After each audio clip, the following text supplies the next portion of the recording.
Hello and welcome to this special edition of Three Blokes in a Pub. Unfortunately, Jason can't make it this week as he's feeling a little bit poorly. He's been working ridiculously hard trying to get the word out of what's actually going on in the world of Brexit, and so he's taken some time off. So we have Cozy Duafel Hill to stand in for Jason, and this week we're with Steve Gavin of Liverpool for Europe and also Veterans for Europe. And what we want to talk about is Veterans for Europe. So tell us a little bit more about it and how it all got set up and all that kind of thing. Okay, so we set up the group in the aftermath of Remembrance Day in 2016, when lots of people wanted to have the world believe that all veterans were absolutely anti-European, squarely behind Brexit and marching behind that individual, Tommy Robinson. So a few of us got together out of that because we identified with ourselves. Very diplomatic of you to call him an individual. That's individual. It's like when George W. Bush called the people who did 9/11, called them folks, didn't he? I'll get those folks. And you're like, yeah, I know what you really wanted to say. Yeah, he's an individual. Can I just adjust your mic because it might be rubbing against your t-shirt there, which is a fab t-shirt. Thank you. There you go. So a few of us who identified ourselves as servicemen, we got together and conveniently there was me from the Royal Navy, a mate from the RAF, and a mate from the Army. So that works out nice, doesn't it? Yeah, we had all our bases covered. Yeah. Almost literally. See what you did there, Steve. Thanks for that, guys. Very good. And we each got kind of an individual area of responsibility. Our mate Duncan, he's married to a lovely Dutch lady, and what emerged out of his story was the plight of EU spouses. So time spent overseas on posting doesn't count towards settled status, effectively. So if you go for a 3-year posting, especially in the army, and your wife goes with you, or your husband goes with you, then when you come back, that time doesn't go towards the settled status. So effectively, there are almost no EU spouses that qualify for settled status. Oh wow! So if you're in the British Army and you're putting your life on the line, but you marry someone who's not from the UK, whom you might have met while posted on a base in Germany, for example. So you could have been married for 10 years and they won't get settled status. What if you've got a child? Okay, so this another is where friend it gets of ours, really interesting. Really interesting. 2 children, one with a British passport, one with a Dutch passport. Okay, never bothered anybody before because they were Europeans. Okay, so they met when he was stationed with the British Army of the Rhine. She is German, but they lived in Holland over the border. So the eldest boy got a Dutch passport. When they got posted back to the UK, their youngest boy, he got a British passport. You work that one out, because frankly, it's really difficult for them. The younger one will have acquired British citizenship by virtue of a British parent plus being born in Britain, like my children. Yeah. But if you have a British parent and you're born abroad, you don't qualify for British citizenship. Okay? Wow. Are you all still with us? So the other little niggly bit there is, I don't know, do you know how it works if you acquire Dutch citizenship as a child? Because the Netherlands are a bit funny about dual citizenship. They don't really allow dual citizenship. I think the only exception is if you're married to another national, and then you are allowed to have dual by virtue of your marriage. So we also have the situation in our group, and in Limbo, we have a member who's a lady who was married to an RAF pilot. She's a Dutch national. They were married for 46 years. She's an old age pensioner. Her son is British. She lives in Britain. She wants to remain close to her husband's grave. But because she is a widow, she is not classed as married anymore. So she cannot have dual citizenship because the Dutch say, well, you're not married. Yeah. So there is another case. German lady whose son was killed on active service. Army killed on active service. Was buried in this country. she's had the prepare to leave letter. Where's she from? Germany. She's German. She's German. Why does she, what's the grounds for telling her to leave?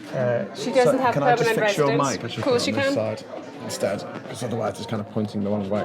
Thank you, Graham. Sorry, I'm doing all the technical stuff. He's our Just tech man. behind the scenes. I'm just an honorary blokehead to replace Jason for a day. Get well, Jason. There's a lot of overlap here Yeah. in what Steve is doing with the Veterans for Europe and what you're doing with Absolutely. the In Limbo project, which is all about people from other countries who have come, made the UK their home, or married a British person, Absolutely. or vice versa, and the situation, the unfair situation that Brexit has put them into. Yeah. And so, I was just going to ask about why this particular lady is being told that she has to leave. So, do you know whether that came about because she applied for permanent residence and she was turned down? Because I dare say she doesn't have comprehensive sickness insurance. She doesn't have insurance. Yeah, it'll be that. I can't remember whether she's divorced or widowed, but her primary concern about staying in the country is staying close enough to her son's grave that she can tend it. And that is shameful that we're putting her through that. How old is she? Is she getting on? She's elderly. She's definitely retired. So she's a little elderly lady who Yeah. wants to stay in this country so Yeah. she'd be close to her son's grave. Yeah. Yeah. Her And we're son who saying- gave his life for this country. And we're saying, no, you've got to go back where you've got no friends and no family. And And haven't lived for decades. It's how immoral is Brexit? On a scale of 1 to 10, it's kind of up there, isn't it? it's the whole process. I mean, it's an ill thought out thing, but when you take particular problems for people, seemingly insoluble problems, add on to it the duty we as a country have for them. Yeah. That's the bit that makes me feel, frankly, a bit sick. We've approached charities like SAFA, Help for Heroes, and What's SAFA? Sailors, Soldiers, Air Forces Association. Right. Okay. SAFA does a lot of good welfare work for Yeah. troops on the streets, all the rest Yeah. of it. Yeah. But it's like, Royal because British Legion, I dare say you've shamefully the approached it. Royal British Legion say this is a political matter. That's shocking. Especially No, seeing you it's help. not shocking, it's shameful. Yes, it is. It's utterly So immoral. hang on, I thought the British Legion was invented to protect returning servicemen and their families. I thought there was a big emphasis on war widows, Yeah. people who had been left bereaved and had no means of income, and that's why the British Legion was formed after World War One. Am I making this up? No, Is that right? no, it's right. I was told informally that one of the issues faced by charities is that they're prohibited from being involved politically. Yes. So basically, the government shunts this as a political issue, therefore they can't get involved. So it's almost like the government is saying, well, you know what, we realise that's a really emotional question that's going to draw a lot of people's attention to it, so frankly we're going to shut you up. And that's the government doing it. Yeah. Do the Legion get any say? I mean, do they? Registered charities are not allowed to criticise the government anymore. So you see the same with Oxfam and all those guys, Save the Children, but the government are... I'm sure they would Do we live love in to be able to express an opinion on Brexit. I mean, I know in our group we considered very briefly becoming a registered charity and decided not to, even though we are non-partisan. We see ourselves as fairly apolitical.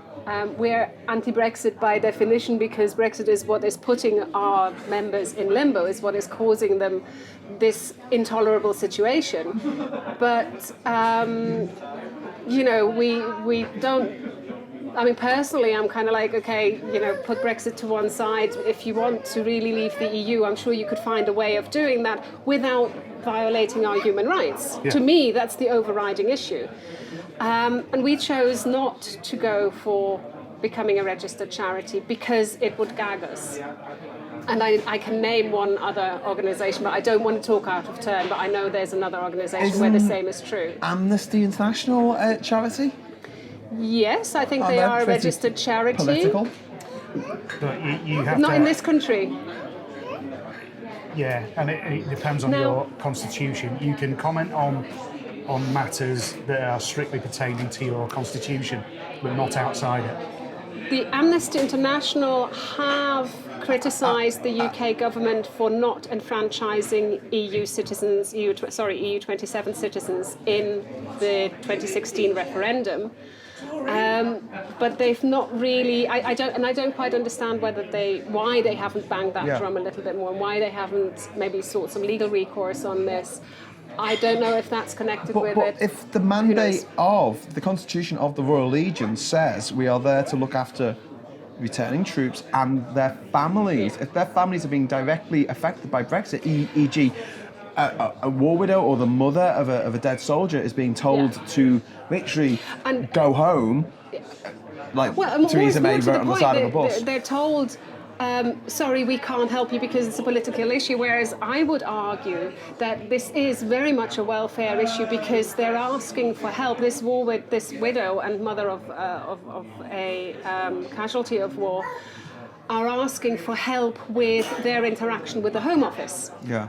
So, it's not even a criticism, if you like, of the government itself, or, it's about their interaction with the Home Office. Yeah.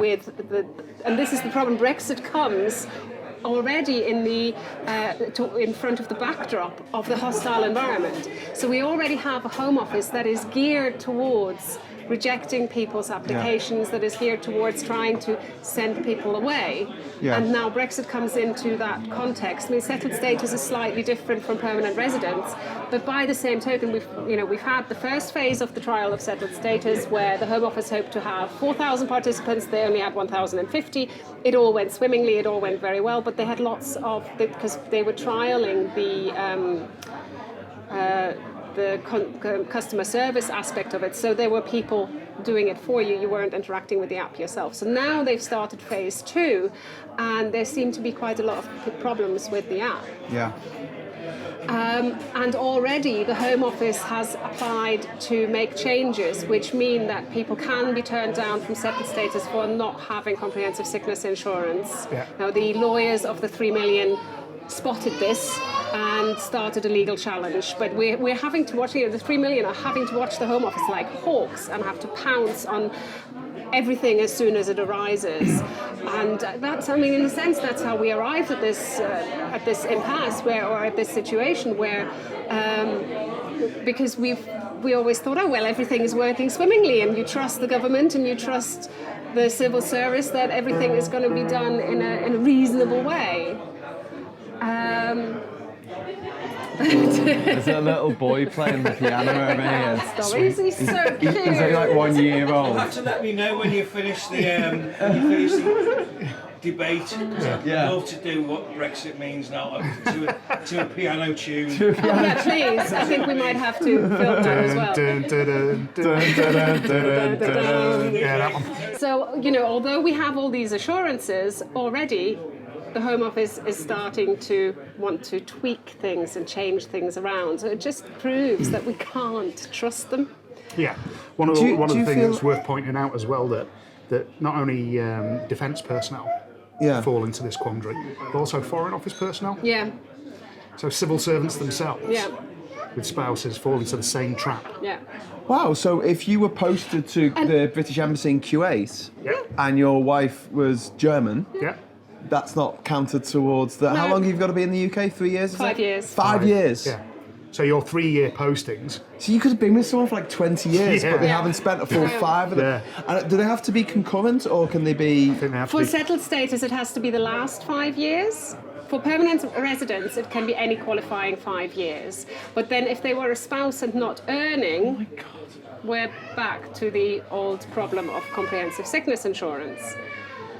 So they might have lived in the UK for 5 years continuously 10 years ago, 10 years till 5 years ago, and maybe they had their children, and during that time weren't working. So again, they wouldn't have. Sorry, I just need to move this again.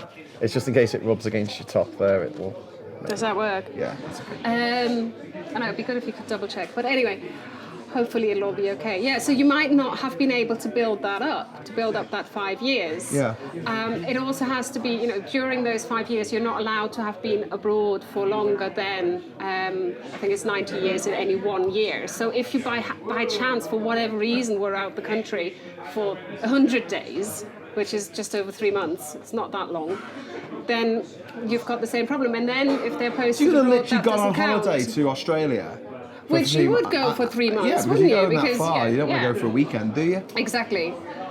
So what? Can we go back onto the topic of the veterans for a Yeah, moment? sure. Why is it that we see a lot of the Britain First sort of memes that you get on Yeah. Facebook and stuff? They always seem to really go on and on about our soldiers, and Yeah. we are dishonouring the British military Yeah. in our And the support. memory of those who fought in World War II.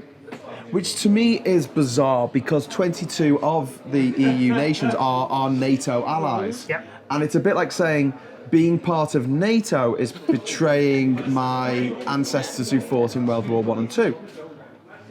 How does it work? How does it? Where does that mental leap come from? And are the people who wear military actually gung ho for Brexit? No. And if so, why? No. You know what, Graham? I'd accept that the military family is as split as any other section of society. You know what? I'd accept that. What I don't accept, absolutely don't accept, and I reject it completely, is that all veterans, all ex-service people, and all serving members of the armed forces are squarely right-wing and right No. behind Brexit. It's nonsense. It's like an awful lot of us have shipped out with NATO units, in one way or another. Or being blue helmets at some point or another. And we've been we've had I've had French, Dutch, and German officers embedded, with us. And frankly, it's like, you welcome these guys. Yeah.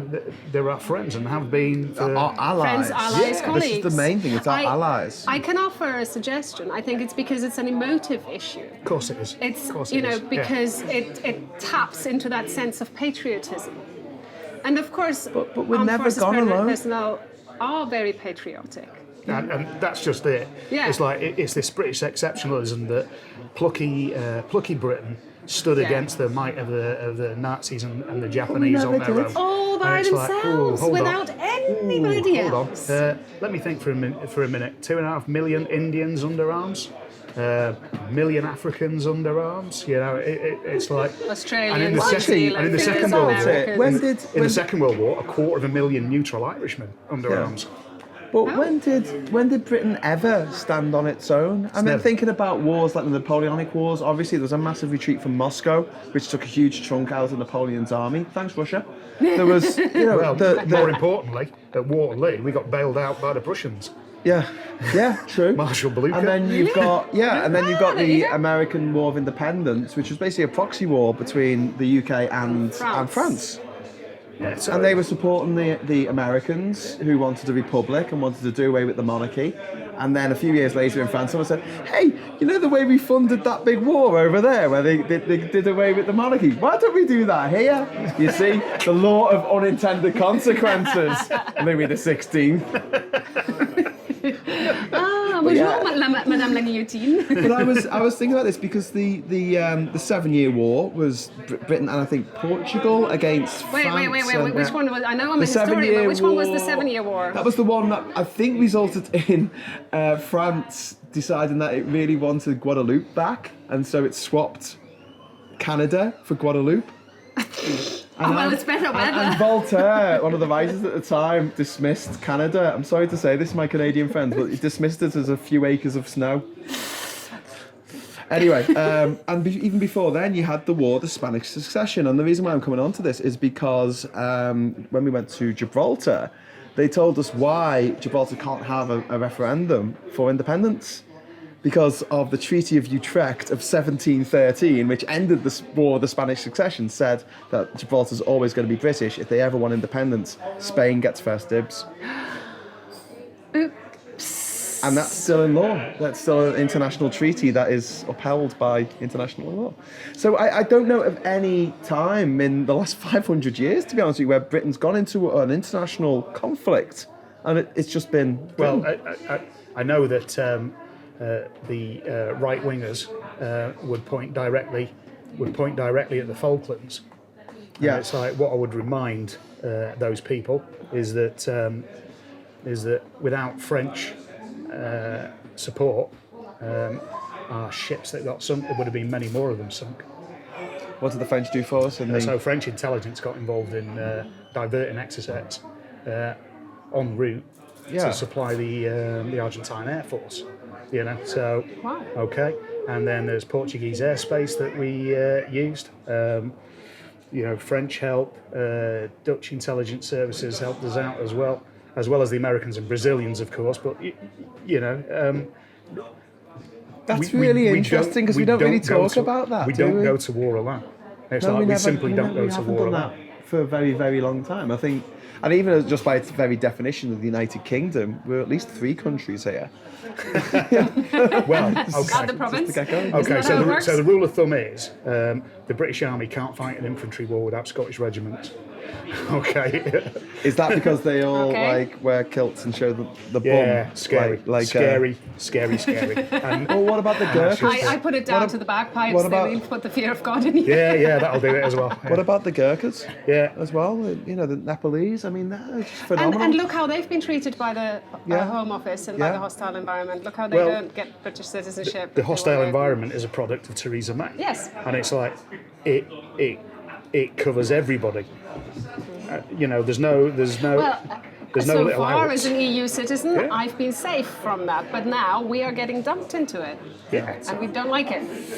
But yeah, military operations are always interesting because you're always looking over your shoulder going, who's coming to help?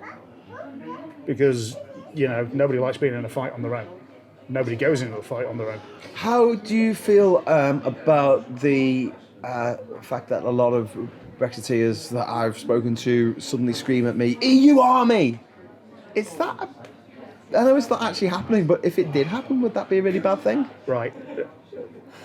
Nobody has proposed an EU army. There's no directive about an EU army. But there's lots of people chatting about an EU army.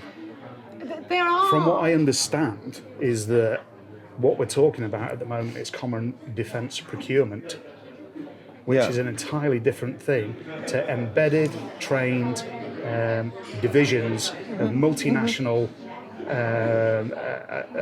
soldiers, sailors, and air people. You know, that's an entirely different thing. What? Hold on, we want to save ourselves hundreds of millions of pounds. Well, in defence spending. that's what I was thinking. If we collated our no-brainer, defence isn't it? spending, Yeah. isn't that NATO? Okay, so NATO do a lot of common patterning, i.e. We use the same size rounds, we use interchangeable parts on our equipment, but the US defence industry is desperately trying to sell to the whole of the world. Okay, the British defence industry is desperately trying to sell to the whole of the world. Okay, the French defence industry is desperately trying to sell to the whole world. So it's in their interest to make things different. Okay, if we centralise it in Europe for ourselves, it's like, you know, okay, Wait, so wait, we wait, build I the don't get chassis, that. the French build the tyres. You know, it's like we have economies of scale. But essentially what you're saying, that's very similar to the economic regulatory alignment, you know. Yeah. And Yeah. it doesn't make sense to want to separate that out. It makes absolutely no sense at all. What we should be doing is striving for closer cooperation. Exactly. I mean, I was just going to jump in there when we started on EU Army. There isn't, like you say, there is no proposal of this. But what there is there are some MEPs who want ever greater integration. Guy Verhofstadt is a prime example. He's a big, I suppose the word would be integrationist. And that's fine. Yeah. But they are just individual MEPs, and you know, they don't get to dictate to everybody else. It will be hammered out through democratic processes. It will be hammered out through committees, through the Parliament. The Parliament will get a vote on it. But so you know, even if there is why wouldn't we want to be part of that process? Okay, so even if there was a proposal, we would which still there have a isn't veto. yet. Exactly. So if we did want to Oh, join but- it, we'd just say no. Today, surely just that would today. be basically part of the EU army, would be a collaboration agreement where if we don't want to take part in some daft military adventure that France We would or have an opt-out of some Germany description. or yeah, we'd have an opt-out of that. Of course we would. Why would we put ourselves into a position where we wouldn't have that? I And don't why understand. would we want to be part of the process of creating that possibility Also, of it's saying, this- no, sorry, we're sitting it's this one thing out? of wanting to Just- think the worst of people. And Wanting just to think the worst of the EU. yesterday and today, there's something doing the rounds talking about, the Lisbon Treaty says that there are plans for an EU army. We know it's not. Oh, the You EU shared treaty. Yeah, this the today. EU You treaty shared says. this today. Sorry, the And Lisbon what is treaty it? says. Krembots, We're you going to know? stop calling Britain Great Britain, and we're going to. Is that what it says as well? Yeah. Come We're going to lose our flag, on. lose our sovereignty. Can you just check you're still recording on your thing? Is that still taping? Oh yeah. Oh yeah. Good. Still live. Okay. Still live. We've got a bit of music now, so I don't know. This is gonna. It's one of the problems on Facebook is if you there's play music it? playing. Is Then, Okay, it's all right that the barman's just checked in with us. okay. Is he gonna turn it down? I don't know. I don't know whether he understood. We're gonna have to wrap it what I up was soon anyway, because Saying, okay. Steve's getting calls off his wife. I love Take her that. out for a meal later. I love No, that not on me. your. No, the wife. My I wife, love no. that on your phone. It just comes off as wife. Does it? My younger brother had Darth Vader breathing as his wife's phone. As a ringtone. He's an evil genius. All right, so I'll do an edit there. What were we talking about? We were talking about this meme that's going around at the moment. Well, it's not. Yes. It originated on Reddit, and basically it's this big, massive list of just mad stuff about what's going to happen if we don't leave the EU, and it includes things like we're going to lose all our sovereignty, we can't call our country Britain anymore, we're going to lose our flag, and we're going to have to like swear allegiance to the EU. It's and- completely nuts. and each one of the things is so easily refutable. But in there is a little bit that just says we won't be able to make our own trade deals, which is kind of true. But it means that we can make better trade deals as part of the EU. And we've done this to death on the Three Blokes. Yeah. You know, the fact that we work better as a team. But I'm interested in coming at that same argument with the EU in terms of military, because as far as I can see at the moment, as a civilian, as someone who is just sort of trying to keep abreast of what's going on in the world, our biggest enemies at the moment are basically Russia, a country that has. Sorry, mate, you're talking to somebody who was in the Navy during the Cold War. It's like Russia has always been our problem. Good. Okay. Well, it's not just me then. Russia has always been our problem. I always remember when Trump won the election in 2016. I was actually in Panama at the time, Yeah. and I just remember someone saying in the pub, I don't know if he read it on the internet or whatever, but they just went, "What a weird way for Russia to win the Cold War." And it's absolutely bang on, because Trump and Brexit have been so destabilising to the Western world, and we've seen the shockwaves all around the world with the rise of the far right in Poland, Germany, Hungary, in Italy, and I mean, the Russians to me are laughing their ass off. Isn't there any kind of group in the UK that is doing counter-intelligence against the Russians? Like, isn't no one out there with a bot farm writing Russian things don't in think Cyrillic so. about Putin, Okay, so- liking Are to they have more sex with worried they are horses or something? concentrating on ISIL? I don't know if you recall, when Putin first got elected in Russia, there was a concerted effort to promote democracy, okay, which was funded by the US and in part by the European Union. Bastards. How dare they bring more dare they? democracy? But if you take it as a logical conclusion that Putin has looked at that and gone, you know what, that's fair game to do that. Then it's And he's fair gonna do it game from for it. him to do the opposite. But I will counter to that when the USSR broke down, Russia was on its arse, Yeah. accused for potatoes, Yeah. right?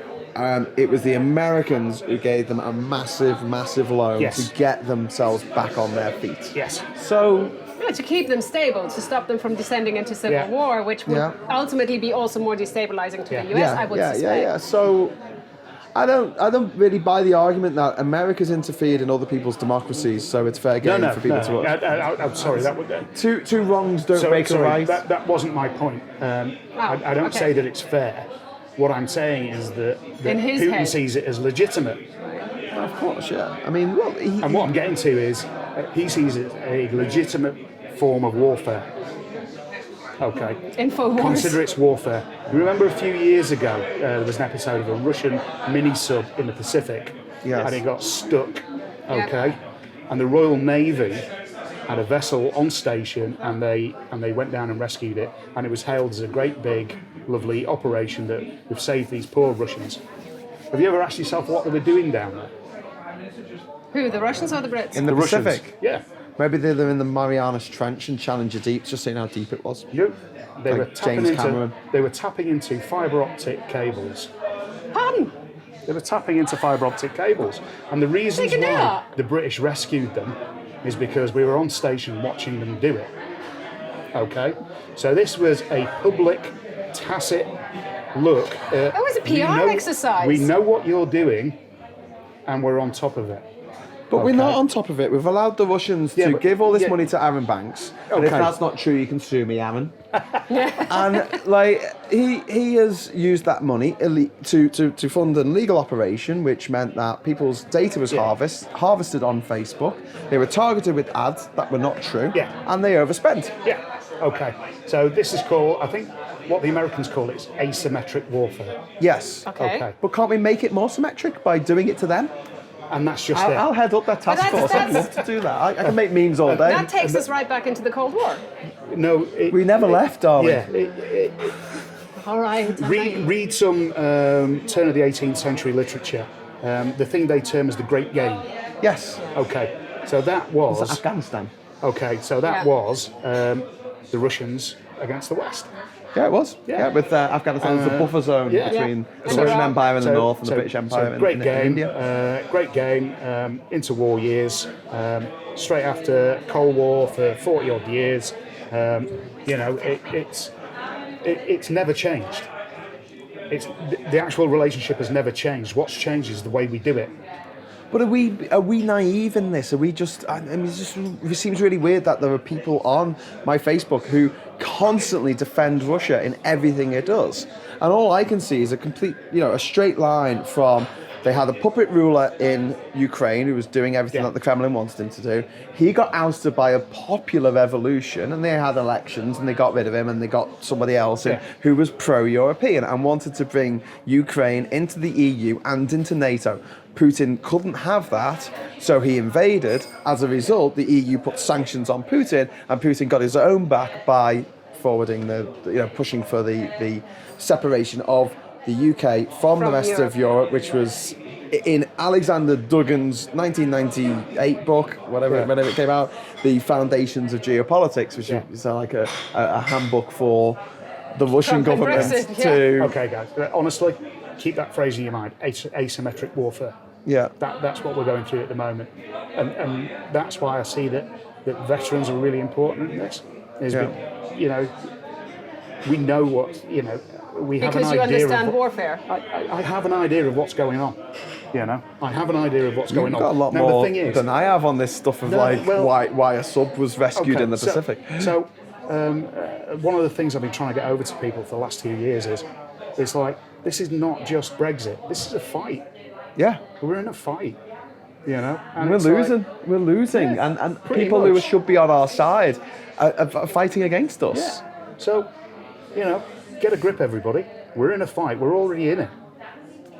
Are there more people like veterans who fought in the Cold War? I know seems like a weird thing to say, fought in the Cold War, because it was all proxy wars everywhere, wasn't Yeah. it? But I mean, are there people who get it?